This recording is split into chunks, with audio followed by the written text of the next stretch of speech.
ஆனால் என்னதான் இருந்தாலும் ஒரு படத்தினுடைய மிகப்பெரிய பலம் வெற்றி இயக்குனரை தான் சாரும். அட்லீஸ்ட் இது வரைக்கும் என்னென்ன மேஜிக் பண்ணியிருக்கான்றது நமக்கு ஆல்ரெடி நல்லாவே தெரியும்.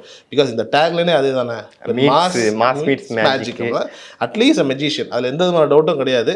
அந்த மேஜிக் வந்துட்டு உலக அரங்கில் என்னவா போய் மேஜிக்கல் மூமெண்ட்ஸ் கிரியேட் பண்ண போகுது அப்படிங்கிறத பார்க்கணும். எனக்கு தெரிஞ்சு இந்த படம் எடுக்கும் போதே ஆஸ்கரை நோக்கி தான் பயணிக்கும். அதில் எந்த விதமான டவுட்டும் கிடையாது. ஒரு ஆஸ்கர் வாங்கணும், அது எந்த டிபார்ட்மெண்ட் வேணா இருக்கலாம். டெக்னாலஜிலாம் பார்க்கும்போது அந்த மாதிரி என்ன டிபார்ட்மெண்ட் வேணா இருக்கலாம், டெக்னிக்கலாக இருக்கலாம், அது ஏதாவது ஒரு இந்த படம் ஆஸ்கருக்கு போகணும், சன் பிக்சர்ஸ் ஆஸ்கரை தூக்கணும் அப்படிங்கிறது தான் கலாநிதி மாறனுடைய ஒரே எண்ணமாக இருக்கும். அதில் எந்த டவுட்டும் கிடையாது. ஏன்னா கமல் ஆசைப்பட்டார், தமிழ் சினிமாவில் இருக்கிற எல்லாம் ஆசைப்பட்டார். ஆனால் அதை நான் பண்ணுறேங்கிற அதுதான் அவருடைய எண்ணமாக இருக்கும்.